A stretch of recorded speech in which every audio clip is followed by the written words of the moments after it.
do not lynch me, Sino fans, but sometimes reality is cruel.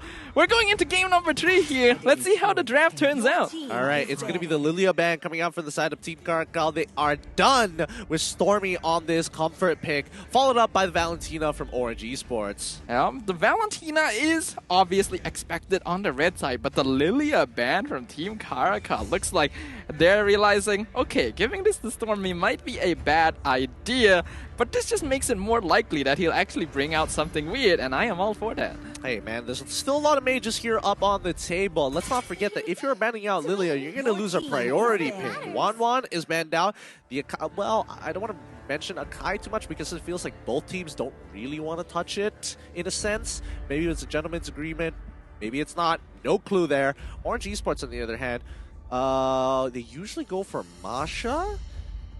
I'm still kind of marinating a little bit on the fact that Akai was just completely ignored that last game when Diggy was banned. Like, why couldn't Team CARACAL just give Sino the Akai? It would have worked perfectly fine. And look, I'm just taking it in at this point. I'm really just taking it in. I cannot be bothered trying to rack my brain around that. We're not going to see it too often, and people do get punished for it, but let's see how far it's going to really go. Fanny gets banned out for the side of Orange Esports. Farmis, still a big question mark here. Julian, still a big question mark as well. Yep, those are the obviously big choices for both these teams right now, and they do still have enough bans to get rid of them, but that does make me feel like something's missing. You know, something is slipping through my grasp here. The Eve is actually going to be prioritized by Team CARACAL, and that's understandable since they are on the blue side. If either Fermis or Julian get let through, they have first priority pick. Masha is wide open, by the way. Ooh, true. There's so much open for either side. Orange Esports could just let go of the reins a little bit and see what else comes by. But is Masha worth giving up? That's like such a dangerous hero. I think we've seen Rash play on it before, and it definitely, well, I'm pretty sure in any EXP laner's hands, that hero is going to make the world of difference for their backline. Orange Esports, what is going to be the priority? Oh, yeah, they're gonna just open up the gates, ban the Ling instead. Okay, Ling is a safe ban. I can't fault them for that, but Team CARACAL, where do they lean towards here? What is going to be their very first pick? Well, typically a lot of teams will grab the Faramis at this point, considering it's very rare for the hero to get led through the draft, but Masha is also very valuable. Looks like the Cult Altar is going to be the priority. Okay, so Farmers gets locked in for the side of Team CARACAL. Masha is probably going to get picked up by Orange Esports one way or another. Because, I mean, we've seen the Masha into Esmeralda matchup all the time. Half the time, nothing happens in lane. Most of the time. But once we start to get the first few items down and running, that's when we see Masha and even Esmeralda start to swing it into their own favors with some outside influence. Yeah, I think the Masha is definitely a hero that Orange would want to pick up, but it's also a very solo target hero when you have to deal with something like the Cult Altar. So grabbing the Akai here is actually something I quite like. It's a lot more effective at dealing with the Cult Altar in comparison. Esmeralda going to be the follow-up pick, meaning that Masha is still open. Team CARACAL, do they want to take it? Do they want to take it? Gotta think about this. Okay, so if they do take the Masha, it's highly unlikely it's going to be that great, especially when you're up against like an Esmeralda. Sure, nothing's going to really happen, but more of a deterrent is going to be the Akai with that heavy spin. It's a little annoying because it will knock you out of the way, and it will knock you out of animation as well, might I add. So Team CARACAL are going to go with the Grok carry. I mean, Dicky is up for grabs too, but there's also Farmis, but Farmis can technically go mid. I mean, Team CARACAL just prefer this particular flavor. I think this is alright though from Team CARACAL. The carry is a pretty obvious choice when the Akai and Esme have already been shown by Orange Esports, and Sino did do a pretty good job with this Grok earlier, not to mention denying it away from Stormy once again. This is going to be a pretty strong team fight if Bad Boy and Sino can combo together. Yeah, that is true.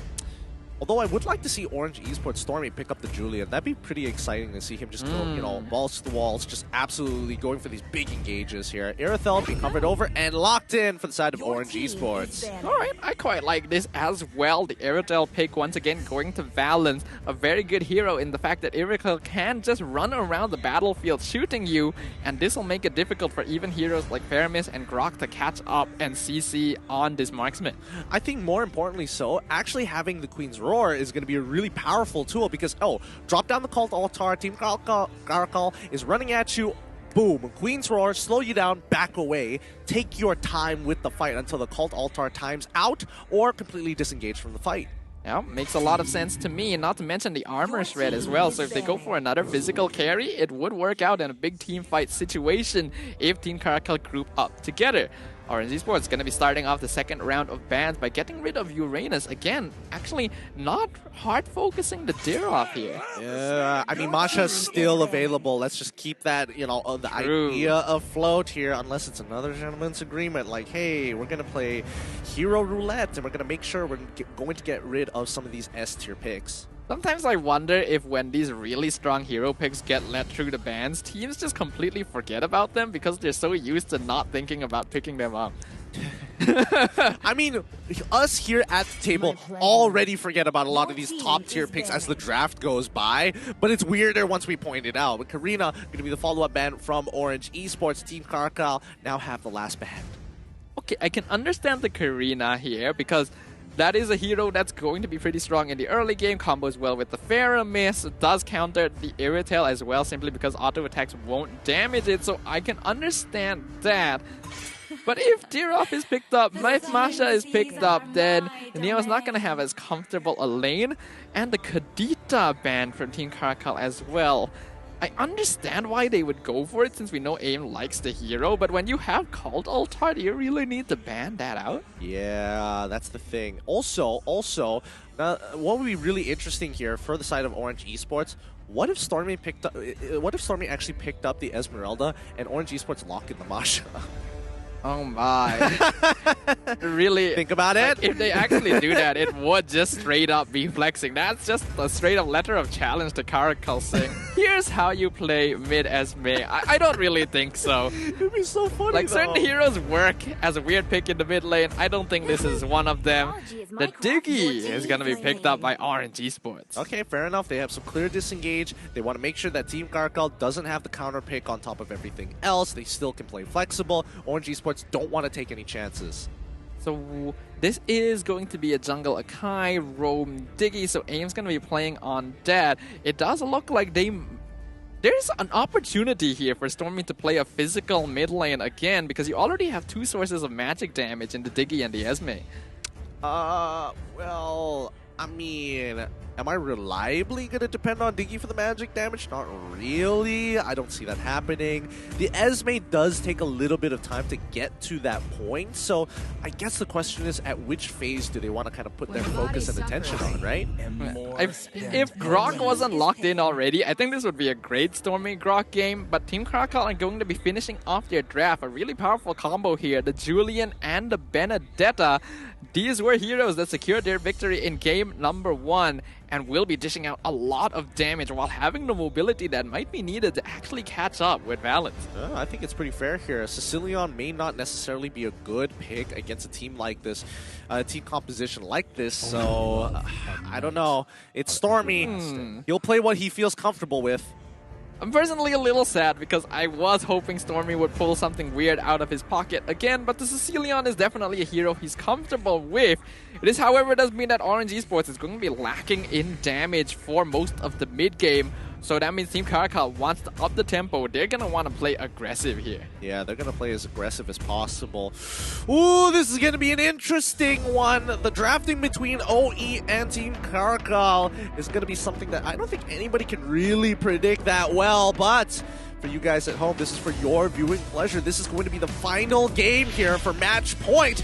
It's going to be Orange Esports against Team CARACAL. Team CARACAL with a strong team fighting composition, looking to engage, looking to use that called alt-art to buy that extra bit of time, while Orange Esports looks to scale, slow down these fights, and then re-engage with a bigger punch. It's time to be jumping in to the land of Dawn for the deciding match. This is gonna be an exciting one to watch out for here, as it is the final game of Week 2, day number 2. So keep your eyes peeled, everyone. You're not gonna want to miss a single moment. To start things off, I feel like I have to highlight just how uncommon it is to see a Diggy and an Akai on the same team.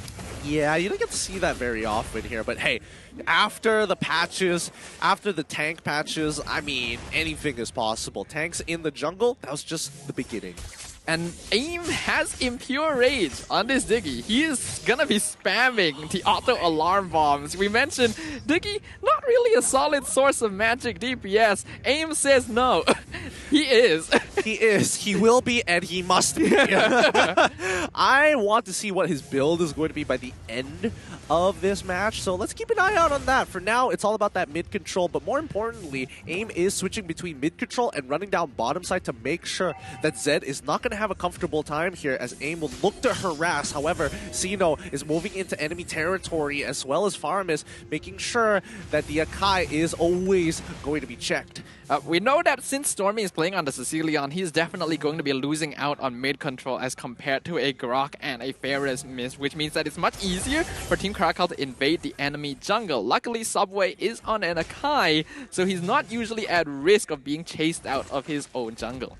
For now, let's see when level 4 comes by for Orange Esports, whether they want to make a move, because I don't think this is going to be a very eventful early game, unless, however, bottom side Farmis and Grok are starting to walk up here. AIM might be in some trouble. Does he have Flicker? Oh boy, he already used it. AIM should be giving that first blood over, and nicely from Team CARACAL, they pass it straight to Zed. That was perfect timing as well. Right before AIM hit that level 4, Time Journey could have gotten him out of there. And now we can see Rash even cutting out the lane. He wants to secure top lane advantage, make sure that Neo can't roam over to disrupt this turtle being taken by Ken. Oh, Rash taking way too much damage over there. Stormy just building up those stacks. He's running out of mana. Falling Star Moon already come down, but unfortunately for Neo, doesn't secure the kill. Call Altar is going to keep them alive. Subway tries, but it's going to be Julian who takes it away, and Subway gives his life for the cult. That was a huge mistake from Subway, and now Neo is in danger. Another 3-man Sanguine Claws might actually be enough to allow the Esmeralda to walk away, so well played to Stormy there. But usually the heavy spin is enough to guarantee any turtle, but Subway actually missed his retribution. He used it just a bit too early, allowing Ken to secure that for Team CARACAL. Yeah, that's a little bit awkward there, but let's have a look at the sub-emblems to see if anything is out of the order. Yeah, he does it again. Like Stormy, he doesn't completely max out the movement speed and does want to go for a little bit of that magic percentile. I guess he's just confident in his positioning enough that a little bit of damage in exchange for movement speed is always going to be worth it in his eyes. Sometimes these sub-emblems do come down very much to personal preference, because it really doesn't make that much of an impact on a grand scale. Right now, though, Team CARACAL do have the lead, 1k net worth lead, so that's a pretty comfortable start for them. Well, yep, it is a pretty comfortable start for now. We've seen CARACAL take control of the early game and then slowly get hit by that rebuttal from Orange Esports time and time again. Valens playing this matchup pretty well here, but they're still dead even. But with the extra external factors, Team CARACAL are going to force Valens back under his turret. There's a lot of players in this bottom lane right now. Time reversal onto Sino, but here comes Bad Boy, gonna be pulling them back with the Shadow Stampede. A lot of damage onto Subway, but Time Journey makes sure he's alive, forces out the heavy spin as well. That's pretty satisfactory from Team CARACAL. It was a little bit late from AIM, but he wanted to ensure that Subway is going to live there as they look to try and get the plating here. They find it! Grok able to get the kill off of his barrier. He quickly flickers away, so he doesn't die to Cecilia, but the call altar is going to ensure that everybody stays nice and healthy. That was well played by Bad Boy, though, jumping in with the flicker, Shadow Stampede, the pull Valens back into range. I just can't believe that Sino got the kill with his wall projectile out of all the damage coming out there. Subway He wants this turtle, and it goes to Zed. It goes to CARACAL again. Orange now want to re-engage. They're looking for a wild charge onto Subway. They're buying a lot of time back there, but Rash already picking up aim in the back line. Neo by himself. He does actually pick off Zed, so that's already going to be worth it. And he's actually doing a lot of damage here, but gets caught out by the chain, securing the kill for CARACAL. Oh, it's smart. He threw the chain, but he also threw the side to ensure that he has to walk through it to ensure that guaranteed damage onto Neo. A nice play coming out of Ken so far, and now he's going to go back to his purple buff, and bottom side still going to be okay. Gold ranking in favor of Team CARACAL as they are 2K ahead. Neo is the richest person on Orange Esports right now. Valens catching up very close as well. Honestly, these gold rankings are really close to each other. And it's all coming down to the fact that Subway is actually really far behind in farm. That's making all the difference. Yeah, you hate to see it so far. Ken currently at level 8. Subway currently at level 7. He's a level down, and he's a little under farmed, but he'll eventually catch back up. Well, hopefully they do so pretty soon. Orange Esports wants to re-secure this. Stormy actually nearly dying there, but now he's threatening Rash. Oh, he gets it! Stormy does it again. Wow! The move, you can see exactly what Stormy is thinking there. He moves back just in case that the Phantom Slash was coming, guarantees the Phantom Slash wasn't coming, moves forward to close the distance, thinks about whether he's going to use Electo to close the distance again, and then ensures the kill with the Sanguine Claw and Bat Impact. But here comes Bad Boy once again with the Shadow Stampede, pulls back one, but he might be giving up his life. He has to force the call Altar. He's stuck out of position. They lose the tier 1, but at what cost? His life. They find one, but can Orange Esports find a second? Queen's Roar is going to slow them down, but it's too late. A 1-for-1 tower trade. Trading for the tower there is not the best because Bad Boy is playing in the mid lane. He wants to be able to survive and scale up. Now being threatened by Neo, but I don't think they're going to go for the kill here. We do have to remember, Fairmace does still have the passive that allows him to respawn very quickly. So even though he just died there, he's actually back on the field again. Yep, it's just maintaining that pressure. Right now, Turtle, this time going to be uncontested, and Ken is not going to steal it. Zeno, unfortunately, has to flicker away as Neo drops down with the falling Star Moon here. And it looks like they're holding on to their own for now. Top side is getting completely under-farmed. And Zeno, he's in so much trouble. He tries to wall charge out of there. He manages to survive as the rest of the team comes running on through. Diggy ends up dying through his ult. Sanguine Claw does not connect on Rash as he dashes away. I don't know, that kind of felt weird. That kind of felt weird to me from Zeno. He walked in like he was looking for a big engage, and he had like 3 members of Orange Esports against that wall there. He could have wall charged against the wall. Yes, he would have died, but that would have been a huge setup. I don't know, like, was it really necessary to run away there? Well, I'm not sure, because mainly because AIM already had the time journey popped as they were running by. That's so fair. You're trying to get that timing down. You might die before you even collide with the wall, so I think it was safe. And the fact is, Zeno made it out miraculously still at like 0.1% HP.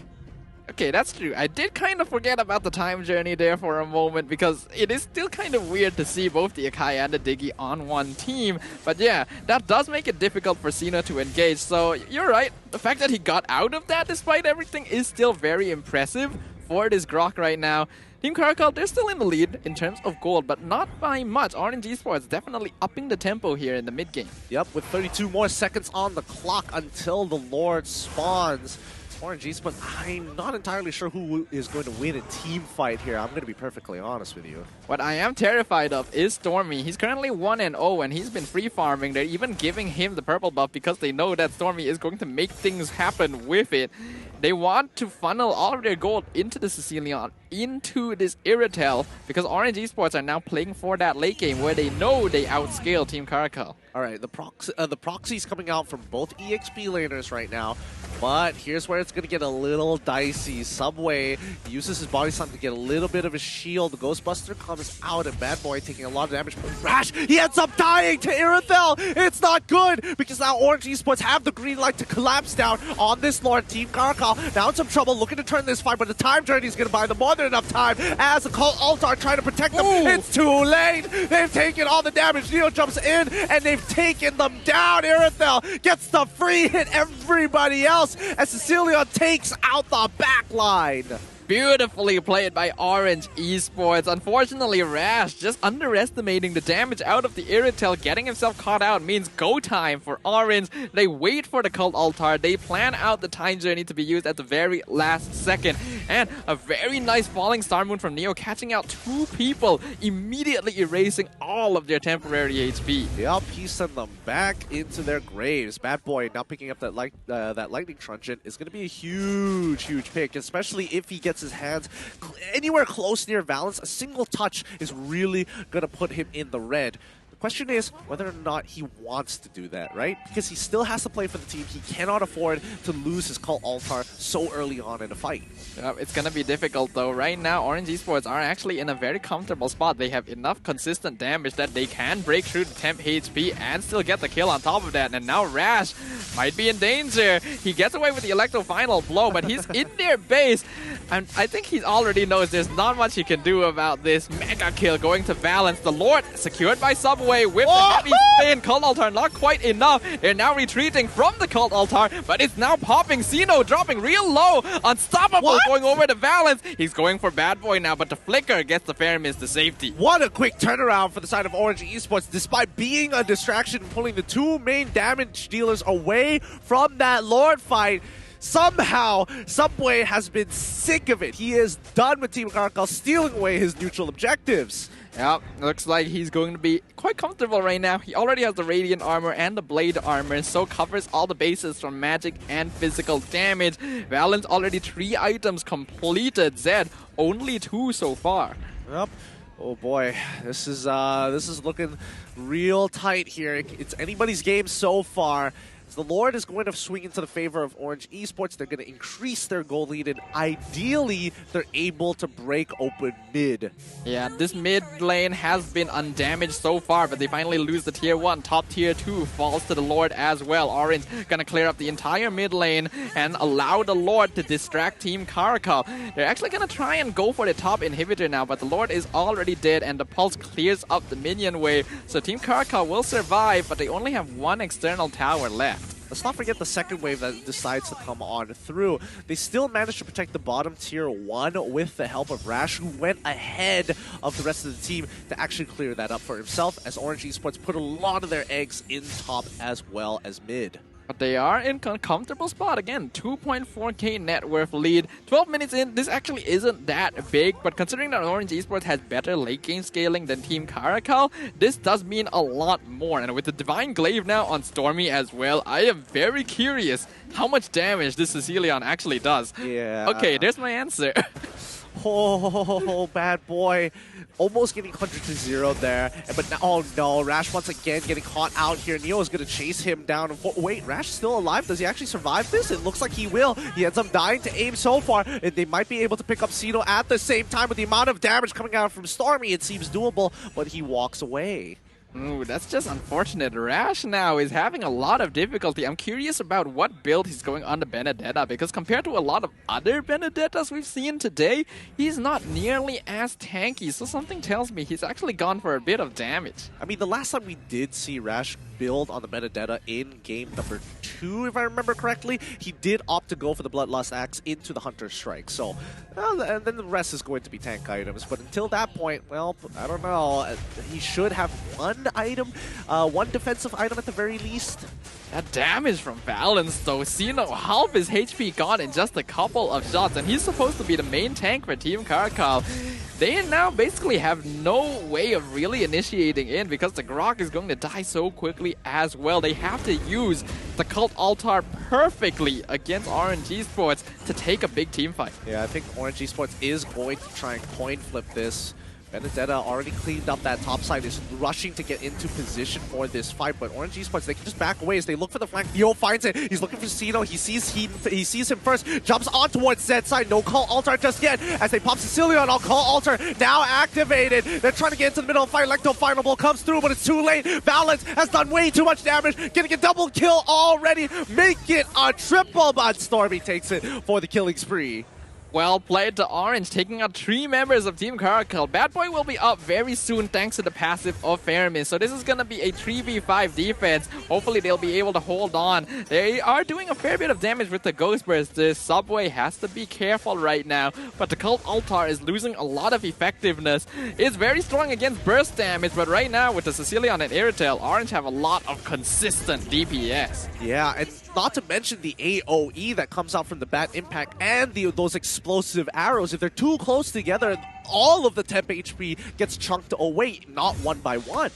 This is a pretty good counter to the Faramis Cult Altar here. I'm quite glad that Orange Esports were able to find a good way to respond to this without relying on an obvious choice like the Atlas. Right now, they've been able to grow their lead to 6k. The next Lord is already up on the map. Interestingly enough, they're not actually like focusing heavily on gaining control over the pit. They might actually want to bait Team CARACAL in. Yeah, I think they want to take out CARACAL in a straight-on fight. They don't want to coin flip this, and they cannot guarantee that unless Ken dies. So, knowing that Sino is going to face check, they're just going to keep on harassing, keep on trying to take position here. You can see Neo is already in position to rotate down. He's going to leave one siege minion left and go for this flank.